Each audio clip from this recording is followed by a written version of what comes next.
fought the fight, breaking down the walls in the dead of night. I don't come for peace, I come for the storm. Fanboys melt quick when the truth gets warm. Saw content's high, I'm collecting those tears. Just got started, but I'm cutting through fears. I'm not here for brand deals, I'm not for sale. I expose your lies, rip off the veil. You know what cracks me up every single time? The way Nintendo fanboys completely lose their minds the second you criticize their favorite piece of plastic.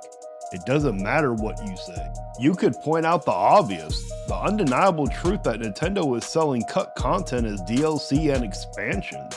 And suddenly these people act like you just insulted their grandma. You bring up Pokemon Legends ZA and the Mega Dimensions expansions, and they start panicking.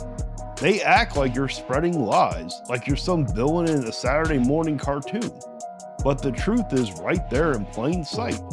The base game isn't even out yet, and they're already selling you an expansion for $30. That's not a bonus. That's not some magical gift from Nintendo. It's content that was cooked up right alongside the base game and sliced off to be resold later.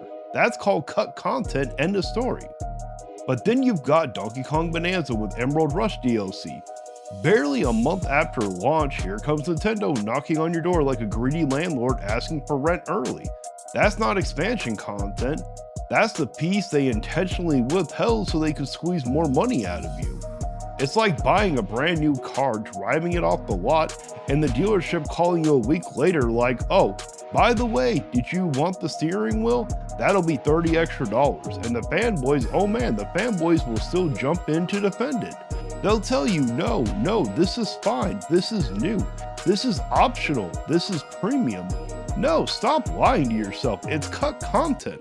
And what makes this so much funnier is when they try to drag Sega into this. Suddenly, Sonic Racing Crossroad drops DLC, and these fanboys who defend Nintendo to the death suddenly find their outrage switched. $30, that's ridiculous. And yes, the content was announced before the game was released, but this is in no way the same situation as the Pokemon excuse is. And they say that's too much, and I'm sitting here like, are you kidding me? Sega's giving you actual content. Sonic DLC has always been about guest characters. That's been a thing since the beginning. Remember back in the day with Sonic and Sega All-Stars Racing? Who was in it? Banjo-Kazooie, a freaking Microsoft character on a Nintendo console. Then Sonic and Sega All-Star Racing Transform came along, and who did we get? Wreck-It Ralph, straight out of Disney. Danica Patrick, a NASCAR driver. They even put her in a Sonic car. And people laughed, people had fun. No one screamed cut content, everybody knew it was a crossover hype. That was Sega's style, their DNA. Guest characters, crazy mashups, fan service out the wazoo. Fast forward and Sega's doing it again with Crossworld. 9 new racers, 4 new tracks, 4 new vehicles in the first 4 waves. And they're not done. Waves 5 and 6 are going to drop even more racers and tracks. That's actual expansion content. That's not something carved out and resold to you. That's brand new stuff made to keep the game alive. But Nintendo fanboys don't want to hear that. They want to act like Sega is robbing you blind when really it's Nintendo who's mugging you in a broad daylight. And if you want to talk comparisons, let's talk Smash Bros.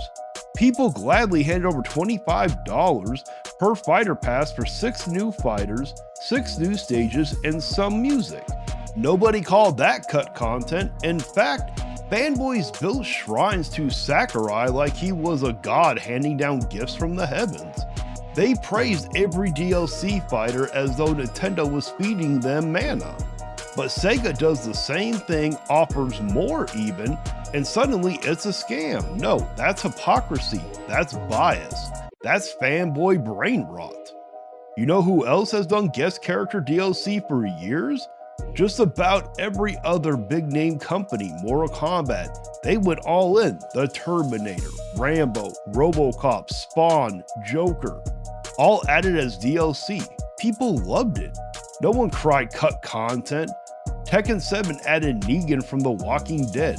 That's one of the funniest, wildest crossovers in gaming history. Dude walks in with Lucille like he belongs in the Mishima family. People bought it, people played it, people laughed, no outrage. Street Fighter brought in guest fighters over time. Soul Calibur is practically built on guest fighters. They had Yoda, Darth Vader, Starkiller, Ezio from Assassin's Creed, Geralt of Rivia, 2B from Nira. Guest DLC characters have always been a staple of the industry, and when it's done well, people love it. They generate hype, they get people talking, they keep the game alive. Fortnite, don't even get me started. That game is the king of guest DLC.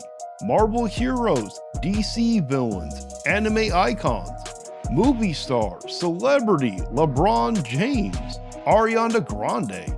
If you've got a Pulse and a Twitter account, Fortnite will eventually make you a skin. And people eat it up because that's what crossovers do. That's what guest content is supposed to be. It's not about cutting something, it's about expanding, about bringing new flavor, new energy. But fanboys can't admit that. They twist themselves into knots to defend Nintendo's greed while condemning Sega for doing the exact same thing, only better. And the funniest part, they know it. Deep down, they know Mega Raichu being locked behind a paywall is a scam. They know that was cut from the base game.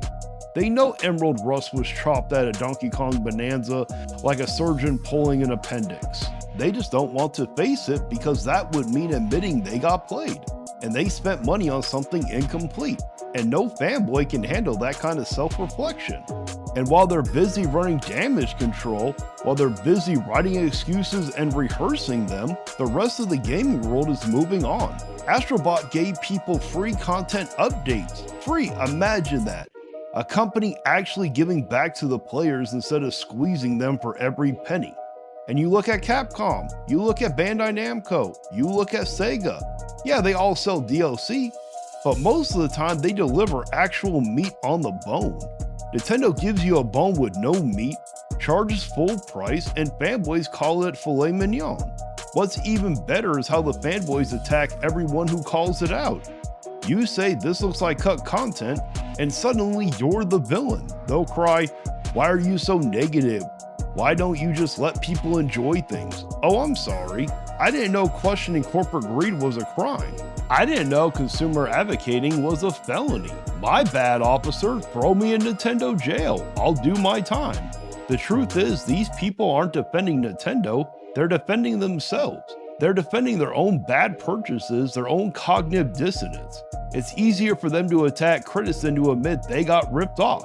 But here's the reality check. The community is waking up. People are tired of it. People are starting to see through the excuses, through the smoke and mirrors, through the fanboy spin. They're starting to realize Nintendo isn't some flawless magical company. Nintendo is a business, and a greedy one at that. They're starting to see the price hikes, the cut content, the lawsuits, the layoffs, the way Nintendo sues modders into the ground while pocketing your money. And slowly but surely, the fanboy echo chamber is collapsing.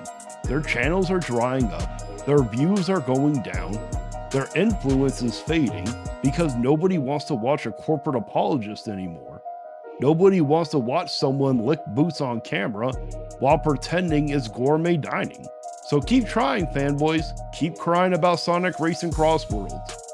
Keep defending Pokemon expansions announced before the base game drops. Keep pretending Emerald Rush wasn't cut from Donkey Kong Bonanza. Keep moving those goalposts until you push them off a cliff. Because at the end of the day, the truth doesn't go away just because you don't like it. And the truth is simple. You can't handle criticism of your favorite piece of plastic. Because deep down, you know the criticism is right. You know you're being scammed. You just don't want to admit it.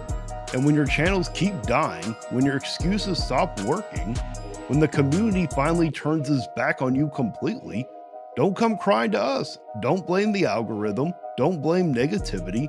Don't blame critics like me. Blame yourself. Blame Nintendo. Blame the greed. Because while you were too busy defending billionaires, the rest of us were too busy telling the truth. And that's it for the video. If you truly enjoyed it, do me a favor and hit the like button, hit the hype button, share it around, and make sure you're subscribed.